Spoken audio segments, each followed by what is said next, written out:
안녕하세요, 여러분. 오늘은 조금 긴 이야기를 가져왔습니다. 어떤 분의 인생 사연인데요. 처음 읽었을 때 한참을 말없이 앉아 있었습니다. 특별히 극적인 사건이 있는 건 아닙니다. 그런데 이상하게 마음 한쪽이 계속 아렸어요. 오늘 사연을 보내주신 분은 경상도 어느 작은 읍내에 사시는 분이에요.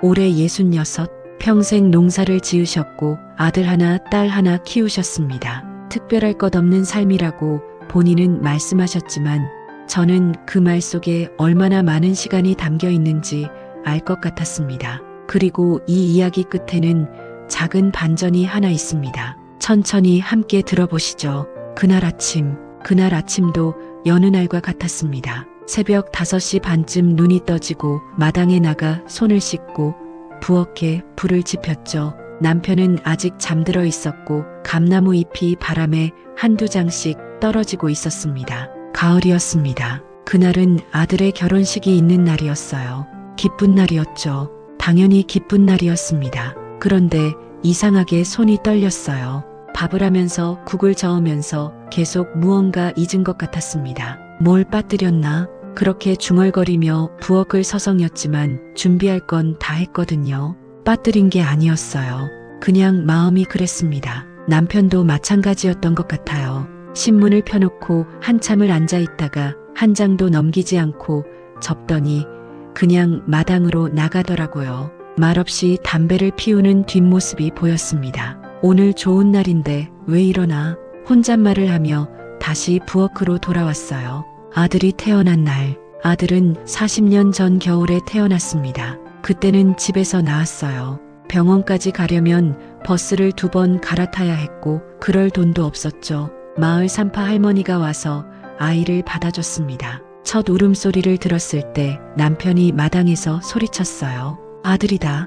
그 목소리가 아직도 귓가에 남아 있습니다. 그땐 아들이 귀했으니까요. 아들을 낳아야 집안이 선다. 그런 말을 듣고 자랐고 저도 그렇게 믿었습니다. 아들을 낳고 나니까 시어머니가 처음으로 웃으며 미역국을 끓여주셨어요.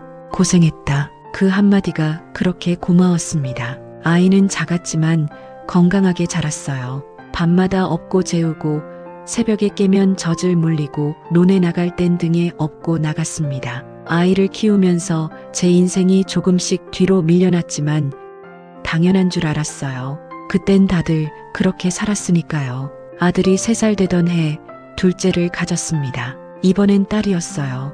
딸을 낳았을 때 시어머니는 아무 말도 하지 않았습니다. 그냥 한숨만 쉬었어요. 남편도 말이 없었고요. 저는 미안했습니다. 왜 미안한지는 모르겠지만 계속 미안했어요. 딸은 아들보다 더 순했습니다. 잘 울지도 않았고 밥도 잘 먹었어요.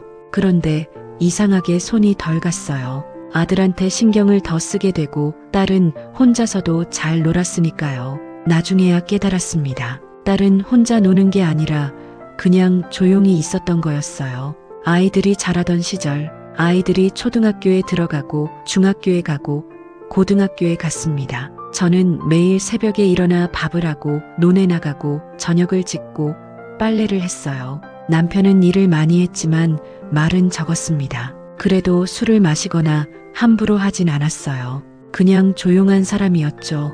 아들은 공부를 곧잘 했어요. 선생님이 이 아이는 대학 갈 수 있다고 하셨습니다. 딸도 공부를 잘했는데 선생님은 딸에 대해선 별말이 없었어요.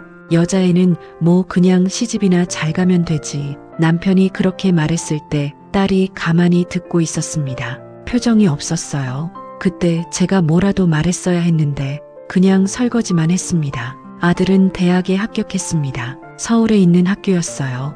그때부터 조금 더 아꼈습니다. 반찬을 줄이고 옷을 안 사고 몸이 아파도 병원에 안 갔어요.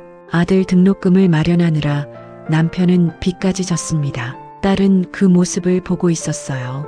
딸은 대학 안 가냐? 그 말을 하지 않았습니다. 할 수 없다는 걸 알았으니까요. 대신 고등학교를 졸업하고 공장에 취직했어요. 엄마, 나 돈 벌 수 있어. 걱정 마. 딸이 그렇게 말했을 때 저는 고맙다고 했습니다. 그런데 딸 얼굴이 자꾸 눈에 밟혔어요.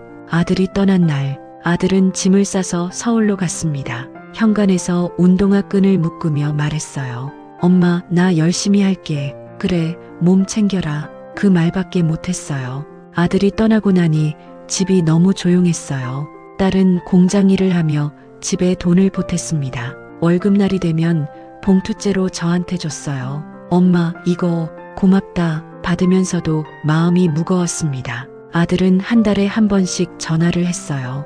짧게 안부만 물었습니다. 엄마, 나 잘 있어. 아빠는 잘 계신다. 그래, 끊을게. 딸은 매일 같이 있었는데도 말이 없었어요. 딸이 25살 되던 해 결혼 이야기가 나왔습니다. 공장 동료를 만난다고 했어요. 괜찮은 사람이야, 엄마. 그래, 어떤 사람인데? 성실해, 착하고. 딸이 그렇게 말했을 때 처음으로 웃는 얼굴을 봤습니다. 결혼식은 읍내 작은 식당에서 했어요. 하객도 많지 않았고 화려하지도 않았습니다. 딸은 빌린 드레스를 입고 저한테 인사를 했어요. 엄마, 잘 살게. 그래. 딸을 안았을 때 딸이 작게 떨고 있었습니다. 엄마, 나 오빠처럼 못 살아서 미안해. 뭔 소리야. 엄마가 나한테 더 신경 못 써준 것도 알아. 괜찮아. 딸이 웃으며 말했는데 눈엔 눈물이 고여 있었어요. 너 미안하게 생각 안 해도 돼. 엄마가. 말이 끝까지 나오지 않았습니다. 딸은 그냥 웃으며 돌아섰어요. 그날 밤 혼자 울었습니다. 남편이 옆에서 등을 쓰다듬어 줬지만 눈물이 멈추지 않았어요. 아들의 취직, 아들은 졸업하고 바로 취직했습니다. 서울에 있는 회사였어요. 이제 돈 벌 수 있어. 걱정 마. 남편이 웃었습니다. 잘했다. 그 말 한마디에 수십 년이 다 들어있는 것 같았어요. 그때부터 아들은 더 바빠졌습니다. 전화도 뜸해졌고 명절에도 못 내려오는 날이 많아졌어요. 일이 많아서 이해했습니다. 젊은 사람이 일해야죠. 딸은 시댁 가까이 살면서 가끔 집에 왔어요. 올 때마다 반찬을 해다 줬습니다. 엄마, 이거 냉장고에 넣어둬. 그래, 고맙다. 딸은 말없이 집안일을 거들다가 갔습니다. 어느 날 갑자기 가슴이 아팠습니다. 숨을 쉬기가 힘들었어요. 남편이 저를 업고 병원으로 갔습니다. 의사 선생님이 말했어요. 협심증입니다. 스트레스를 많이 받으셨어요. 그냥 나이 든 거 아닌겨? 아닙니다. 관리를 잘 안 하시면 위험할 수 있어요. 입원을 했습니다. 일주일 정도 있어야 한다고 했어요. 남편이 아들한테 전화를 했습니다. 엄마가 병원에 계신다. 심해? 괜찮아? 의사가 협심증이래. 알았어. 주말에 내려갈게. 그리고 끊었어요. 딸한테도 전화를 했습니다. 어머니, 제가 바로 갈게요. 1시간도 안 돼서 딸이 왔습니다. 숨을 헐떡이며 뛰어왔더라고요. 엄마, 괜찮아? 그래, 괜찮다. 딸은 병실에 계속 있었어요. 밤새 옆에서 손을 잡고 있었습니다. 입원하고 사흘째 되던 날 아들이 왔습니다. 짧게 들렀다 가는 거였어요. 엄마, 괜찮아 보이네. 다행이다. 그래, 내가 왔구나. 나 오늘 올라가야 해. 회사에 일이 있어서. 그래, 1시간도 안 있다가 갔습니다. 딸은 계속 남아 있었어요. 병원 밥을 먹이고 옆에서 자고 간호사 일을 거들었습니다. 너 집에 가야 되는 거 아니냐? 괜찮아요. 남편한테 말했어요. 시어머니가 뭐라 안 하시냐? 그냥 제가 있고 싶어서요. 딸이 제 손을 잡으며 말했습니다. 그 손이 따뜻했어요. 퇴원하고 집에 돌아왔습니다. 딸이 집안을 다 정리해놨어요. 냉장고에 반찬도 가득 채워놨고 이불도 새로 빨아놨습니다. 엄마, 약 잘 챙겨 드세요. 그래. 딸이 돌아가는 뒷모습을 보며 남편이 말했어요.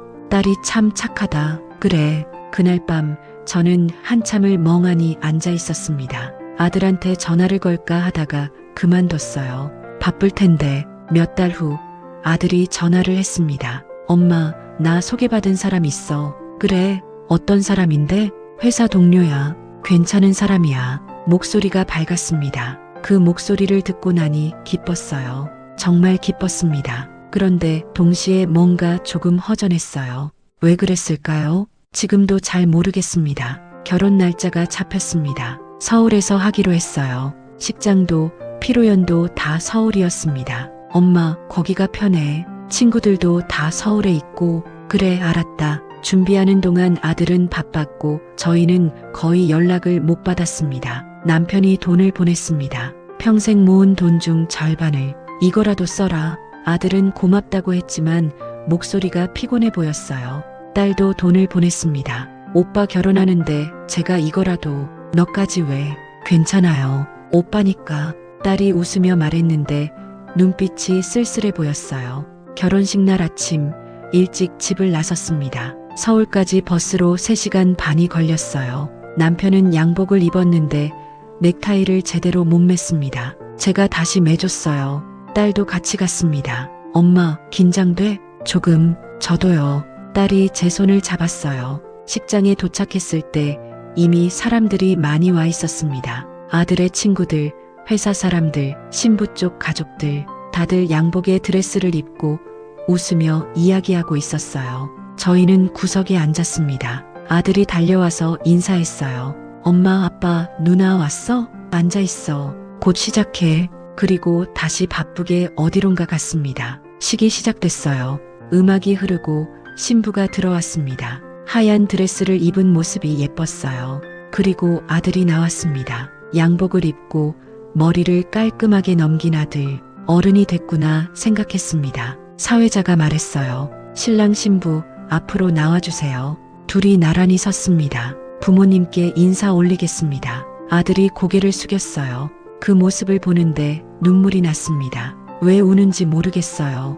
기쁜 날인데. 남편이 제 손을 한번 꽉 쥐었습니다. 옆에서 딸도 울고 있었어요. 식이 끝나고 피로연이 시작됐어요. 사람들이 음식을 먹으며 웃고 떠들었습니다. 아들은 여기저기 인사를 다니느라 바빴고 저희는 그냥 자리에 앉아 있었어요. 신부 어머니가 와서 인사를 했습니다. 아드님 잘 키우셨어요. 저희 딸 잘 부탁드립니다. 아니에요. 저희야말로. 딱딱한 대화였습니다. 서로 어색했어요. 식이 끝날 무렵 아들이 왔습니다. 엄마, 아빠, 영희, 오늘 고마워.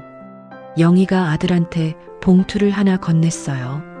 오빠, 이거 뭐야? 축의금. 이거 너무 많은 거 아니야? 괜찮아. 오빠 결혼하는데. 아들이 봉투를 받으며 웃었습니다. 고마워, 영희야. 딸도 웃었는데 눈가가 붉었어요. 식장을 나서는데 아들이 뛰어왔습니다. 엄마, 잠깐만. 왜? 아들이 제 손에 뭔가를 쥐어줬어요. 편지였습니다. 이거 집에 가서 읽어봐. 뭔데? 그냥 꼭 읽어봐. 아들이 웃으며 다시 들어갔습니다. 돌아오는 길 버스에 앉았을 때 해가 지고 있었습니다. 남편은 창밖을 보고 있었고 딸은 조용히 눈을 감고 있었어요. 저는 아들이 준 편지를 꺼냈습니다. 봉투를 뜯는데 손이 떨렸어요. 편지를 펼쳤습니다. 엄마, 오늘 결혼했어. 이 편지를 쓰면서 많은 생각이 들었어. 사실 나 알고 있었어. 엄마가 아플 때 영희가 병원에서 밤새 있었던 거. 내가 대학 다닐 때 영희가 공장에서 번 돈으로 나 학비 보탰던 거. 엄마 아빠가 나한테만 신경 쓴 거 다 알았어. 그런데 나는 모르는 척했어. 내가 받는 게 당연한 줄 알았어. 아니, 당연하다고 생각하고 싶었어. 그래야 마음이 편했으니까. 엄마 미안해. 그리고 고마워. 나를 키워줘서, 대학 보내줘서, 이렇게 어른이 될 수 있게 해줘서 영희한테도 미안하고.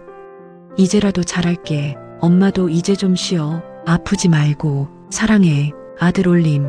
편지를 다 읽었을 때 눈물이 멈추지 않았습니다. 남편이 물었어요. 뭐라고 썼는데? 아무것도 아니야. 편지를 다시 접어서 가슴에 품었습니다. 딸이 눈을 뜨고 저를 봤어요. 엄마, 울어? 아니야. 괜찮아요, 엄마. 다 괜찮아요.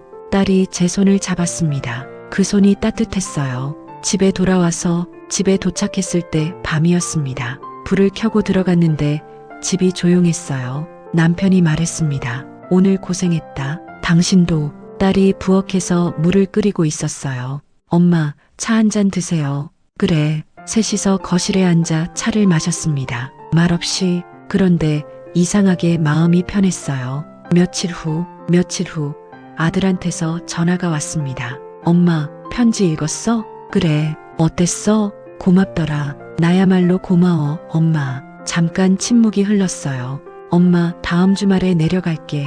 며느리랑 같이. 그래. 이제 자주 갈게. 약속할게. 알았다. 전화를 끊고 나니 남편이 물었어요. 아들이 응, 다음 주에 온대. 그래. 남편이 작게 웃었습니다. 아들이 정말 왔습니다. 며느리와 함께 현관문을 열고 들어서며 말했어요. 엄마 왔어. 그래, 들어와라. 아들이 짐을 내려놓고 부엌으로 왔습니다. 엄마, 내가 오늘 밥 할게. 뭐, 나 요새 요리 배웠어. 며느리한테. 며느리가 웃으며 말했어요. 어머님, 앉아 계세요. 저희가 할게요. 남편이 놀란 얼굴로 저를 봤어요. 저도 어리둥절했습니다. 부엌에서 소리가 났어요. 아들이 웃으며 뭔가를 만들고 있었습니다. 딸도 왔어요. 오빠 왔어? 영희 왔어.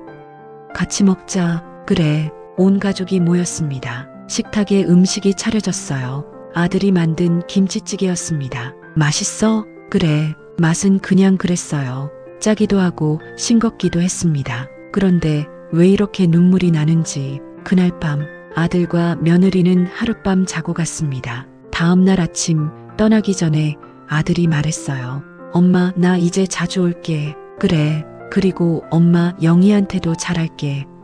딸이 웃었어요. 오빠, 나 괜찮아. 아니야. 내가 못했어. 아들이 딸을 안았습니다. 딸이 울었어요. 오빠, 미안해, 누나. 그리고 고마워. 저는 그 모습을 보며 남편 손을 잡았습니다. 남편도 눈가가 붉었어요.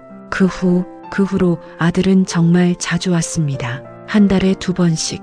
때로는 며느리와 때로는 혼자. 올 때마다 집안일을 거들었어요. 마당도 쓸고 장도 봐주고 병원도 같이 갔습니다. 딸한테도 자주 전화를 했어요. 영희, 요새 어때?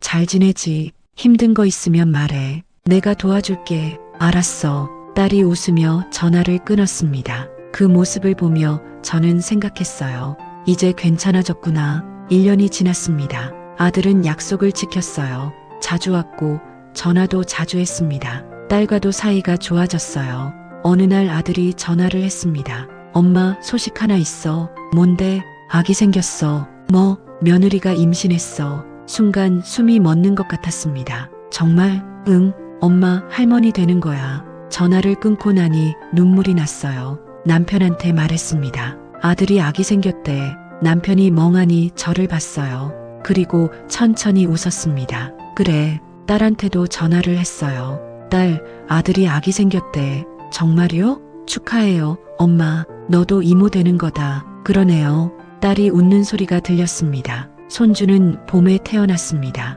아들이 전화를 했어요. 엄마, 아기 나왔어. 건강한 아들이야. 그래. 목이 메어서 더 말이 나오지 않았습니다. 며칠 후 병원에 갔어요. 산후조리원이었습니다. 며느리가 누워있고 옆에 아기가 있었어요. 작은 아기, 손도 작고 발도 작고. 아들이 아기를 안아서 저한테 건넸습니다. 엄마, 안아봐. 내가 응. 조심스럽게 받아 안았어요. 따뜻했습니다. 아기가 작게 소리를 냈어요. 그 순간 40년 전이 생각났습니다. 처음 아들을 안았을 때, 그때도 이렇게 작았고 이렇게 따뜻했어요. 아들이 옆에서 말했습니다. 엄마, 고생 많으셨어요. 뭔 소리야. 정말로 나 키우느라 그런 소리 하지 마라. 엄마, 이제 알아요. 얼마나 힘들었는지. 아들이 제 어깨에 머리를 기댔어요. 나도 이제 부모가 됐으니까. 눈물이 났습니다. 멈출 수가 없었어요. 남편이 옆에서 등을 쓰다듬어 줬습니다. 딸도 왔어요. 엄마, 조카 봤어? 진짜 귀엽다. 그래. 딸이 아기를 보며 웃었습니다. 오랜만에 보는 환한 얼굴이었어요. 집으로 돌아오는 길, 병원에서 나와 집으로 돌아오는 길, 버스 안에서 남편이 말했습니다. 손주 보니까 어때? 신기하다. 나도. 저 애도 이렇게 크겠지. 그렇겠지. 한참을 말없이 앉아 있다가 남편이 또 말했어요. 그래도 응, 아들이 변했다. 그래, 다행이다. 응, 저도 그렇게 생각했습니다. 지금은 손주가 돌이 지났습니다. 아들은 지금도 자주 와요. 손주를 데리고 아기가 할매라고 부를 때마다 가슴이 두근거립니다. 며느리도 많이 달라졌어요. 처음엔 낯설었는데 이젠 말도 잘하고 웃기도 합니다. 어머니, 제가 부족해도 이해해 주세요. 무슨 소리야, 잘하고 있어. 며느리가 웃으며 고개를 숙였어요.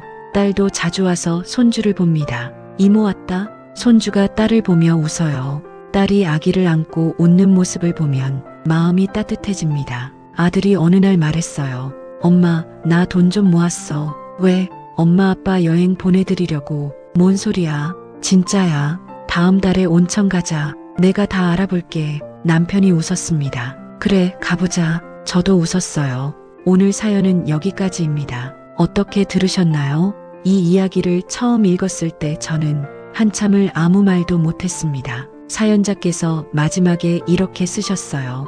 결혼식 날 아침, 왜 그렇게 마음이 무거웠는지 이제 알 것 같아요. 아들을 보내는 게 아니라 제 인생의 한 장이 넘어가는 거였나 봅니다. 그런데 신기한 건 그 장이 넘어가고 나니 새로운 장이 시작되더라고요. 손주를 안았을 때, 아들이 제 어깨에 기댔을 때 비로소 알았어요. 제가 살아온 시간이 헛되지 않았다는 걸. 저는 이 문장을 읽고 한참을 가만히 있었습니다. 인생은 참 이상합니다. 주는 것만 갖다가도 어느 순간 돌아오더라고요. 빨리 돌아오지 않을 뿐이에요. 시간이 걸립니다. 때로는 몇 년, 때로는 수십 년. 그렇게 기다리다 보면 어느 날 문득 아, 이거였구나. 그런 순간이 옵니다. 혹시 여러분 중에도 지금 기다리고 계신 분이 있나요? 자식을 키우며 참으며 견디며 사신 분 괜찮습니다. 그 시간은 반드시 의미가 됩니다. 당장은 아니어도 언젠가는. 오늘 사연을 보내주신 분께 감사드립니다. 그리고 이 이야기를 끝까지 들어주신 여러분께도 감사드려요. 여러분, 오늘 하루도 수고 많으셨습니다. 세월이 선물해준 지혜를 차곡차곡 쌓아가는 공간입니다. 제 다음 이야기가 궁금하시다면 구독으로 이 마음의 문을 열어주세요.